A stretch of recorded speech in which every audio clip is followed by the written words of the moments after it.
Welcome to my review of the Raptgo Leaf. Obviously from the same company who made the Hook X, which was a planar hybrid, which is actually very good. I did like that one, and I think a lot of people did. Now this one is a more simple model. It's a single dynamic driver only, which are typically my favourites. So yeah, as usual, full disclaimers, I'd like to thank Lintsol for sending me this sample out, so thank you very much. I was not paid to do this video, and all thoughts and opinions are my own. And yeah, let's see what this is about. So that's what we actually get. I'm looking forward to this because I did like the previous model, and obviously this one is more affordable. I think it's roughly like half the price.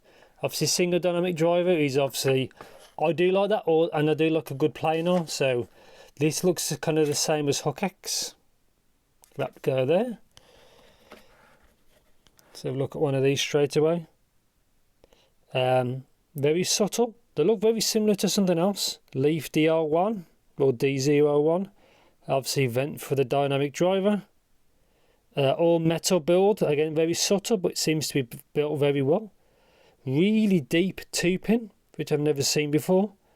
So that might be a little bit tricky for aftermarket cables, but we'll have a good look at that in a bit.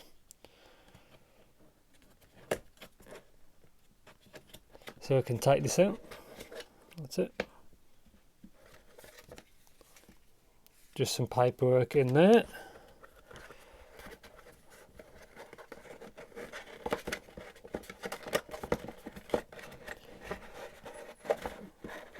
Got it. Tricky, no edits. So carry case.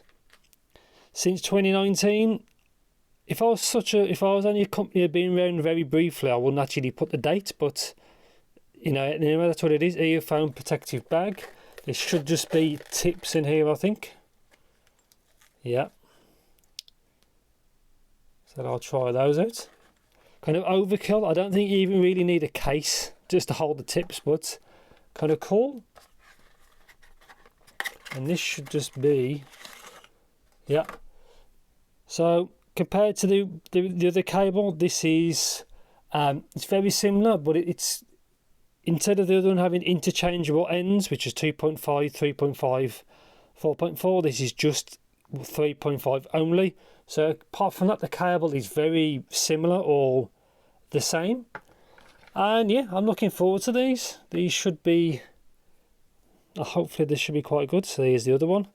Again, if you like, very flat finish, which I do like. They're not very blingy. And yes, so I haven't tried these yet, so I have no idea what they sound like. Obviously I do my normal tests here, the comfort, sound, blah blah, everything. Obviously I graph them as well, because I like to graph them at the end, just before I do the video, because I find that's the best way for fresh impressions. And yeah, I'll see you guys sometime in the future.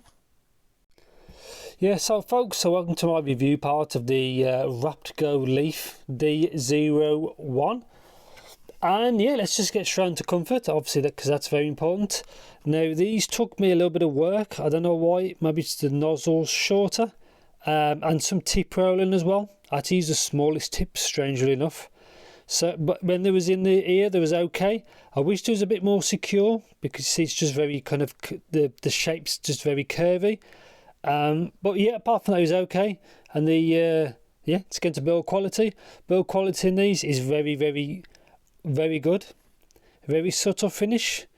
The finish is very, very good. You can see like the tolerances. It's a nice job. Now onto like the really, really deep 2-pin. You should be fine, I think, with traditional 2-pin cables if you ever want to go balanced or anything like that. But yeah, so build quality was good, and obviously the fit took a little bit of work. And they do feel solid in my hands. So let's talk about the tonality of these. The tonality of these is very good. Not the best, but obviously it's a 10mm, I think, LCP driver, and the driver they used is very good. But obviously I'll explain the sound in a bit when I get there. So let's talk about Soundstage and imaging, which I found was very good. Very 3D kind of presentation as well. Again, I'm not sure what kind of magic they've used, but it is they do sound good for for that kind of thing.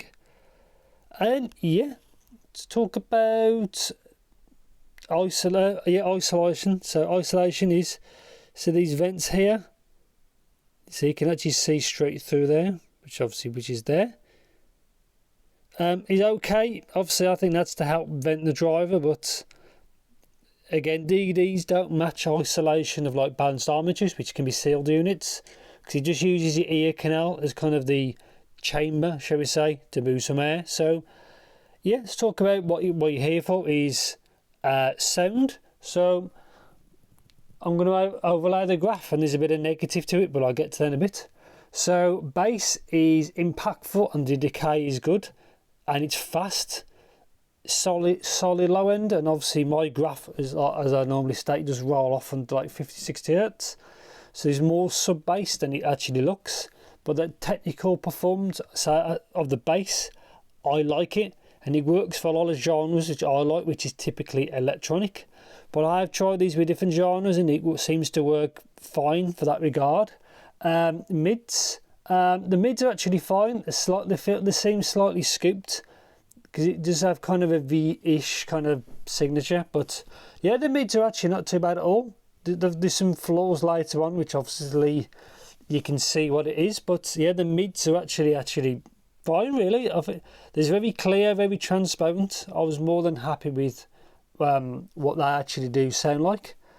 And obviously you can see female vocals are going to be a bit more forward, I think, than males. But again, it depends on what kind of genre you use and things like that. So treble, as you can see, it's a bit too peaky. So I know when I first used this, before I even graphed it, it sounded very clear, or a lot of the music I tried, but some parts sounded harsh. So then I always like to graph it afterwards. So as you can see, there's that peak at about 2.5, and then there's the danger one, which is really 5. The sibilance region. Now, combination of the 2.5 and that 5k peaks are probably the worst part of these, which is a bit of a shame. It seems like it needs maybe a different dampener, or dampening more to smooth that off, because these have certainly got potential. It's just that part which is a bit aggressive. So what I mean by that is some certain instruments can sound harsh or too in your face. It just depends. Again, there's so many different kind of music out there. It just depends on what you listen to. But if your music has less treble presence in it, you probably won't notice it. So it's kind of swings and roundabouts, really. But apart from that, the treble on these, the technical performance I thought was very good. Again, like the driver they've used, to me, seems very good. I think it just needs a bit more work in the refinement. Again, treble's probably one of the harder parts to tune on an IM, obviously, because this is a single DD only, so you can't kind of tune it with different armatures to do different, with crossovers and stuff like that. And yeah, so I'll bring these up. So conclusion is, do I recommend these? Yes. If you're willing to do probably a little bit of EQ or maybe some kind of dampening to the treble. Apart from that, these are solid. They are a really good set. It just can be a little bit too aggressive at times, or a bit harsh. Certain instruments have too much attack to them. But apart from that, they're very good. The stage is very good, very 3D immersive. Imaging is good. It's a solid performing driver. There's not much to say, really. I do like them, but I just wished it was a bit more refined, probably in the treble region, because they do have good extension. They don't just fall off a cliff like some other single DDs do, or BA units do. It's got a good extension. It's got a good DD. Build quality is good. The cable's good. The tips are fine, and the carry case and all that. It's a very good overall product. And then that treble region is the only thing that kind of lets it down a bit. But apart from that, I do like what they do. Again, they sound very clear. They're very transparent. So if you've got a crappy source, or the instrument, if the music you use is not mastered very well, I think they just show it up. And they're not very difficult to power either. I didn't mention it before, but power sensitivity didn't seem fussy with anything I've tried. So yeah, I'll probably end it there. If you know anything in particular, just let me know in the comments as per usual. And yeah, I've always got other videos on the way. So yeah, thanks for watching. Take care.